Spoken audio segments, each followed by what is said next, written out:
Okay, in this video, what I'm going to show you is how to actually take a form and integrate it so that it communicates directly to TouchConvert, and it sends the information to TouchConvert.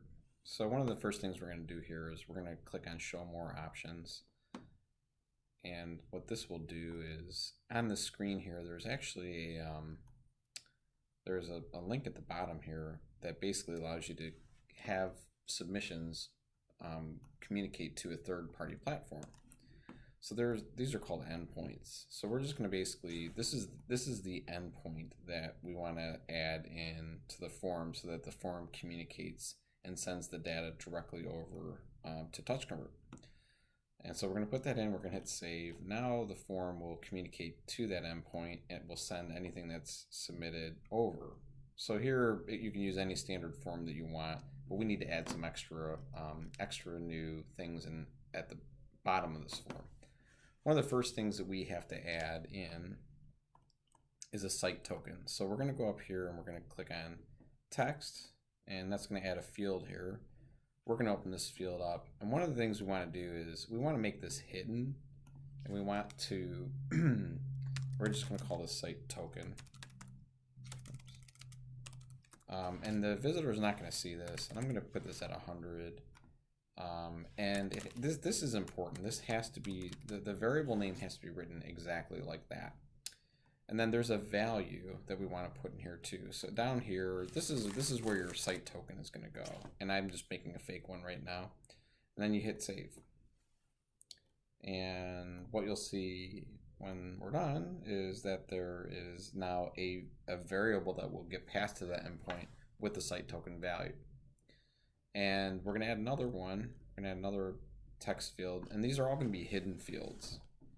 And I'm going to edit this. And this next one is going to be, who does this belong to? So I'm just going to put a title in here of belong to. And I'm going to put in, maybe a character limit of 50. And then once again, this is important.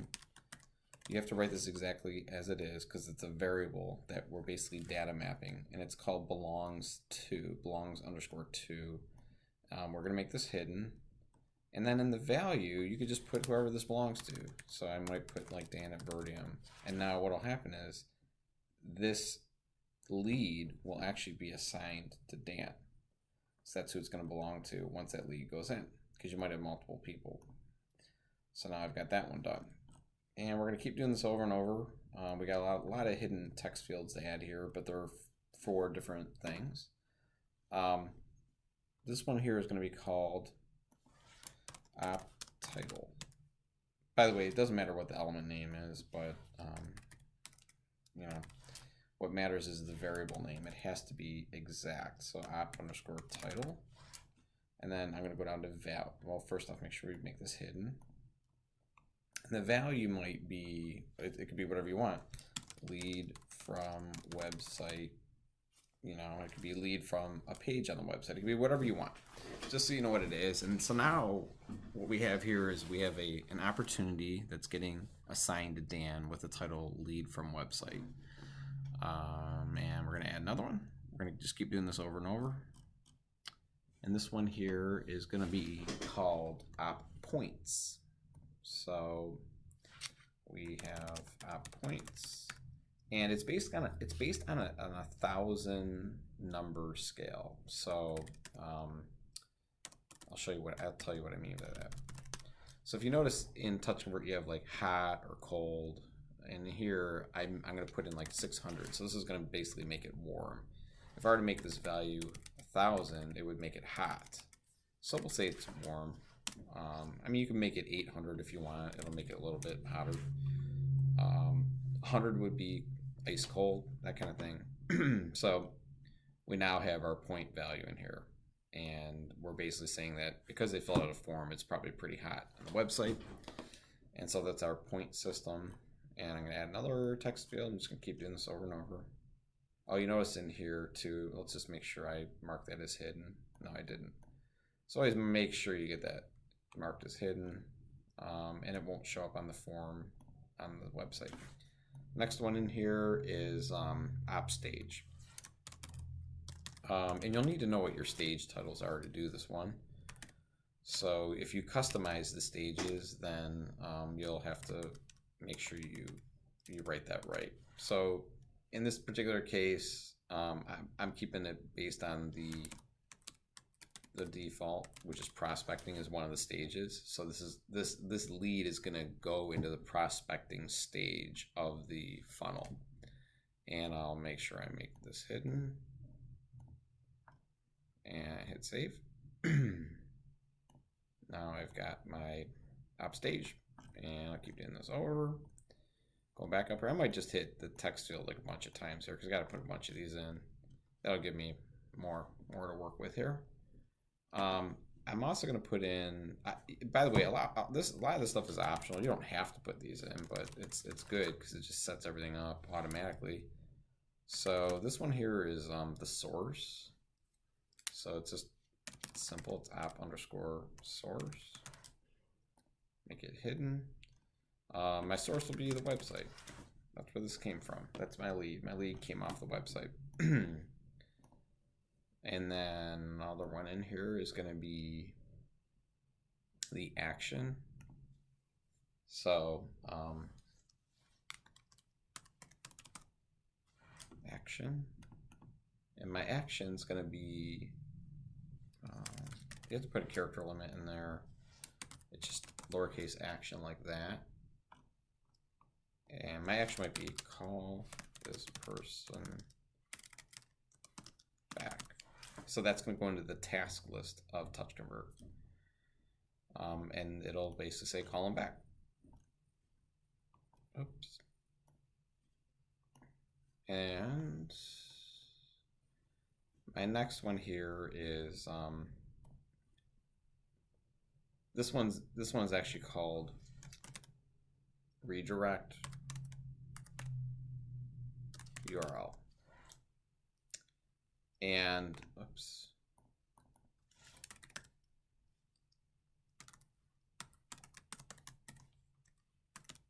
It's just redirect_URL.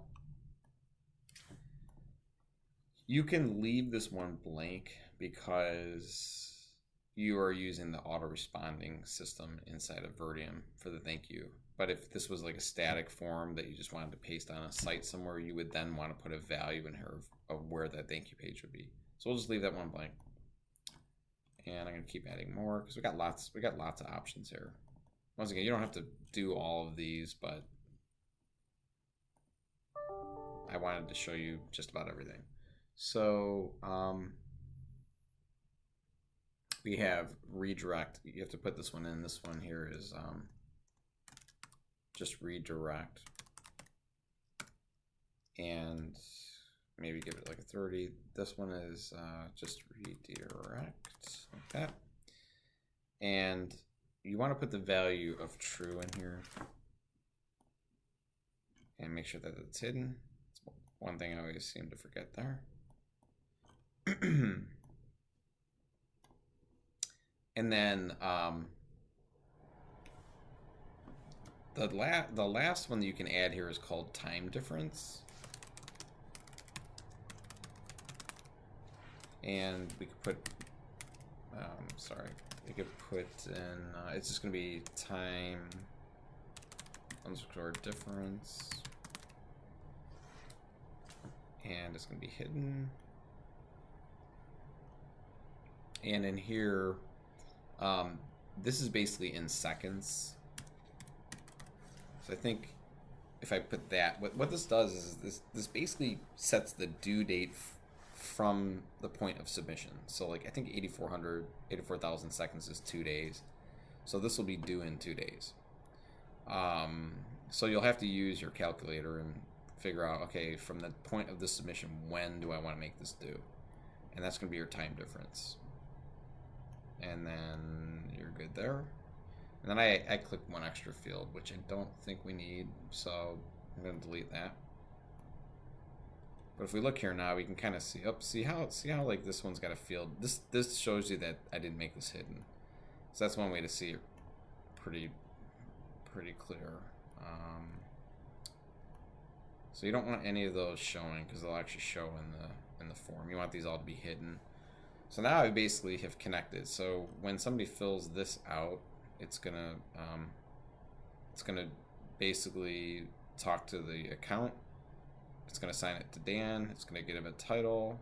It's gonna give it a point, put it in its funnel, tell me where it came from, give me the action of what I need to do, a couple redirect values, and then it's gonna give me a due date. Now there are some things we have to do up here. Luckily, in order to map like first name and last name, TouchConvert has required variables, and this is the right variable. It's first underscore name, and then same thing with last name. The required variable is last underscore name. If you get this wrong, like if you put names, this will not put their last name in there. If you spell this wrong, this has to be perfect. All of these variables, otherwise the mapping won't work correctly. Emails, right? It's just email. And then your phone, your phone is fine just the way it is. So I think you're good there. Okay, so on the comment, what you want to do on this one, you need to change your variable name. It's actually going to be like, this is actually an array. So the reason why this is an array is what you're basically saying here is I want a new note in the note section of the opportunity for comment. But let's say that you needed more information, like you had another. I'm gonna just use another text area here, and I'll drag this up here so we can put it into context. Let's say that I wanted to have another thing like tell us about you. I would do like note and then this bracket again about you, like this. And what that would do is that's also going to put this in the notes, but it's just going to be like about you. So what this does is this just puts everything in the notes section correctly. And so anytime you have like something that's like that you don't know how to data map it to the system, you can dump it into the notes and you can give it your own like labels. So like first name's standard, first underscore name, last underscore name. Phone is standard, like PHONE. So if you have something like that's odd that you need to collect, this is how you would do it. You would create an array variable, and this is how you would write that array variable. So hopefully that makes sense. So let me show you how to do a drop down, because you're going to need to know how to integrate that as well. And you probably also want to know how to build a drop down. So I'm going to just bring this up past my hidden stuff here. And I'm going to save the order. So drop downs are actually pretty easy. Oops, click on the wrong one. So you could say like, what color is the sky? My variable name for this is going to be note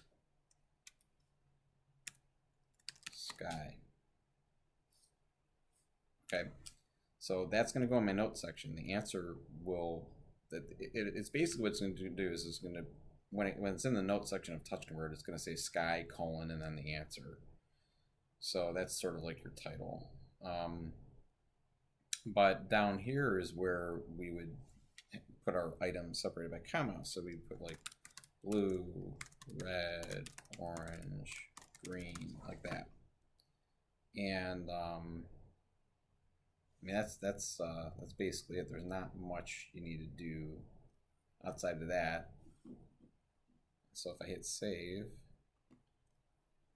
and close, we should have a save close. That'd make it easier. So you can see this is actually my drop down, and it will throw that into the note section. So that's pretty sweet because it gives you a lot of flexibility to put you know, different types of notes in as you go. So I think that pretty much covers it. The only other thing that you might need to know is file upload. So I'm going to show you that.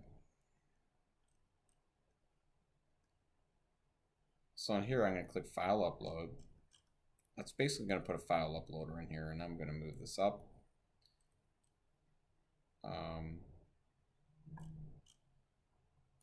Save the order, and I'm going to go in here, and maybe this is upload your resume.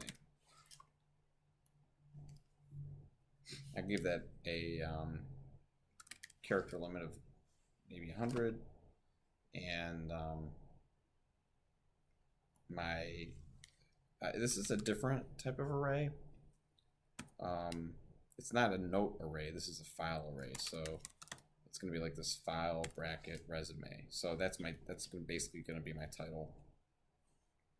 And you know, once again, you can make this stuff required if you want, or you don't have to. But that's basically it with the file upload. It's just file and then bracket and then whatever the title you want, and that will actually attach the file for you to TouchConvert. I think that's it. I think that gives you a pretty good idea of how to do the integration. If you have any questions, feel free to just reach out to us. You can reach us at tickets@virteom.com, and we'd be happy to help you and answer any more questions. Thank you.